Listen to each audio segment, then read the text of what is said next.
আজকের এই উদ্বোধনী খেলায় আপনারা সবাই উপস্থিত হয়েছেন। আমি আমার রাঙ্গুনিয়া উপজেলা যুবদলের পক্ষ থেকে আপনাদেরকে ধন্যবাদ জানাচ্ছি।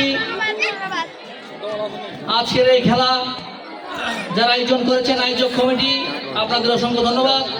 আপনারা একটি সুশৃঙ্খল এবং অসাধারণ একটা খেলা আমাদেরকে উপহার দিচ্ছেন।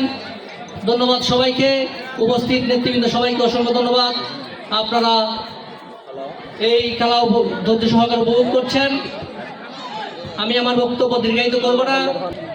শেষ একটি কথা বলতে চাই, আগামী সংসদ নির্বাচনে আপনারা শহীদ সালাউদ্দিন কাদের চৌধুরীর সুযোগ্য সন্তান, রাঙ্গুনিয়ার মাটি ও মানুষের নেতা জননেতা জনাব হুমাম কাদের চৌধুরীর হাতকে শক্তিশালী করবেন।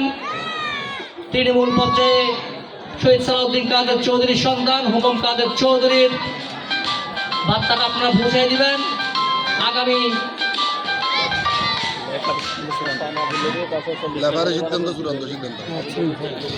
আপনারা শহীদ সালাউদ্দিন কাদের চৌধুরীর সন্তানের হাতকে শক্তিশালী করবেন। জননেতা জনাব হুমাম কাদের চৌধুরী জিন্দাবাদ। আজকের যারা উপস্থিত হয়েছেন সবাইকে ধন্যবাদ।